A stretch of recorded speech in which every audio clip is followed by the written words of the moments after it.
Plan, 600,000 new government jobs, a sign of bigger government to come, and Democratic strategist Alicia Menendez says that is a good thing. Explain, Alicia.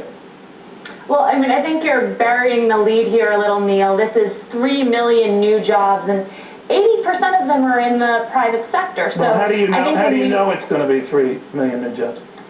Well, because that's what the Obama administration is pushing, this number, 3 million. Well, so, I promise I'm going to lose 30 pounds, Alicia. I mean, you could, take me at my word and say, well, hats off to you, Neil, go for it, but, Well, listen, we're going to hear from him on Thursday. We're going to hear what he has to say.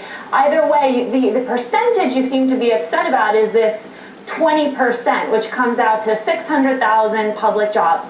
Jobs we really need. I mean, there's so many Americans who've lost their jobs over the last 8 years, over the last year, that I don't think they're concerned about whether or not that is a government job or a private sector job, so long as it's a job for 2009. But growth in any economy is defined by private sector growth, not public sector growth, right? And that's why 80% of these jobs are in the private sector. So why can't they be 100%? Why can't they be 100%? Why should they be 100%? Because the government's big enough as it is, that's why.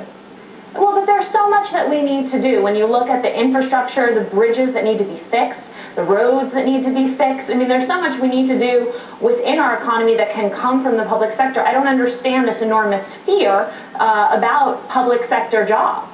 Well, I guess it's based on a public fear about the government's ability to do pretty much anything.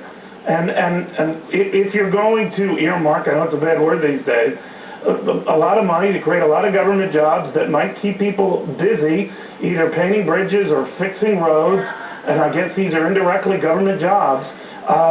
Longer term, how is that going to change the game? I mean, what economists across the board have told us is that we have to have some type of short-term fix to this problem in addition to the long-term. And a lot of these plans that we're seeing from the Obama administration really look at this as a two-prong approach. We're going to create jobs that address some of these longer-term problems like energy efficiency, energy independence in the United States. So, Alicia, you trust the government to do that, right? Absolutely. I'm a patriot. Of course I trust my government. All right. So you have no doubt that the government has a bloody past on this sort of thing. And that's overdone it sometimes, right? There's a reason we just brought a new leader into office, because we do want to start fresh. We want to see what Obama has to offer. And I think this plan shows you that it's pretty balanced when you look at it. I mean, 80% of these jobs are in the private sector. All right. Alicia, very good having you. Thank you very much.